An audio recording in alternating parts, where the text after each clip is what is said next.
আসসালামু আলাইকুম প্রিয় বন্ধুরা, আশা করি সবাই ভালো আছেন। আজকে আমি বের হয়েছি একটি নতুন উদ্দেশ্য নিয়ে। আজকে যাচ্ছি চান্দিনা বাজারে ফার্মি মুরগির বাচ্চা আনতে। অনেকদিন ধরেই ভাবছিলাম এমন একটা কাজ শুরু করব, যেটা ছোট হলেও হালাল, পরিশ্রমের এবং ভবিষ্যতের ভালো কিছু হওয়ার সম্ভাবনা আছে। বন্ধুরা, একটা কথা কি জানেন? মানুষ বড় কাজে দিয়ে সফল হয় না, মানুষ সফল হয় ছোট কাজের গুরুত্ব দেওয়ার মাধ্যমে। আজকে হয়তো আমি কয়েকটা মুরগির বাচ্চা আনতে চাচ্ছি, কিন্তু হয়তো এই ছোট্ট শুরুটাই একদিন বড় খামারের রূপ নেবে, কে জানে। শহরের ব্যস্ততার মধ্যে মানুষ টাকা পায় ঠিকই, কিন্তু শান্তি হারিয়ে ফেলে। গ্রামের মানুষ কষ্ট করে, কিন্তু প্রকৃতির সাথে একটা সম্পর্ক থাকে। আর একটা বিষয় আমি সবসময় বিশ্বাস করি, আল্লাহ তাআলা মানুষের রিজিক বিভিন্ন মাধ্যমে রাখেন। কেউ চাকরি করে সফল হয়, কেউ ব্যবসা করে, আবার কেউ খামার করেও সম্মানের সাথে জীবন চালায়। তাই কোনো হালাল পেশা ছোট মনে করা উচিত নয়।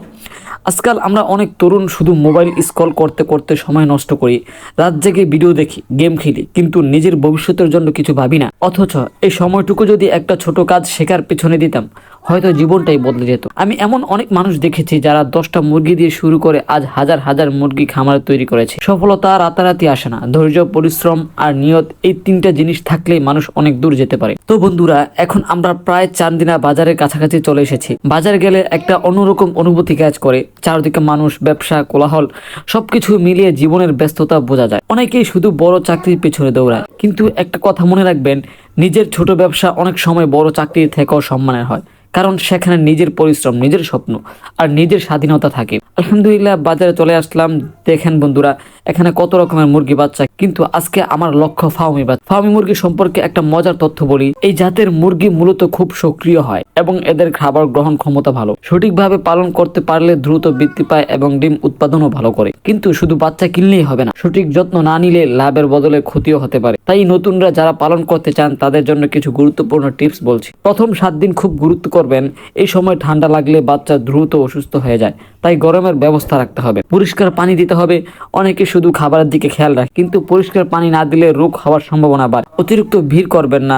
এক জায়গায় বেশি বাচ্চা রাখলে শ্বাসকষ্ট ও রোগ ছড়ায়। সময় মতো ভ্যাকসিন, এটা খুব গুরুত্বপূর্ণ। ভ্যাকসিন দিলে অনেক রোগ থেকে বাঁচানো যায়। দেখেন বন্ধুরা, আলহামদুলিল্লাহ সুন্দর কিছু বাচ্চা পেয়ে গেছি। এদের দিকে তাকালে সত্যি একটা আলাদা ভালো লাগা কাজ করে। ছোট ছোট প্রাণী, কিন্তু এদের মধ্যেও মানুষের জীবন, রিজিকের দরজা খুলে যেতে পারে। আর একটা বিষয় আমি আপনাদের বলতে চাই, জীবনে কখনো নিজের অবস্থানকে নিয়ে হতাশ হবেন না। আজকে আপনি যেখানে আছেন সেখানে থেকেই শুরু করুন। অনেক তরুণ শুধু এই ভেবে বসে থাকে, আমার তো টাকা নেই, আমি কিভাবে শুরু করব। কিন্তু সত্যি কথা হলো, শুরু করলে পথ আস্তে আস্তেই তৈরি হয়। তো বন্ধুরা, এখন বাড়ির দিকে রওনা দিচ্ছি। সামনে নতুন একটা যাত্রা শুরু হয়ে যাচ্ছে।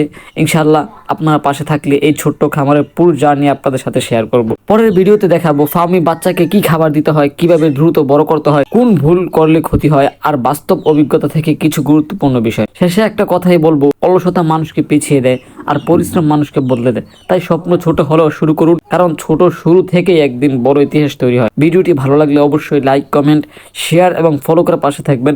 সবাই ভালো থাকবেন, সুস্থ থাকবেন। আল্লাহ হাফেজ।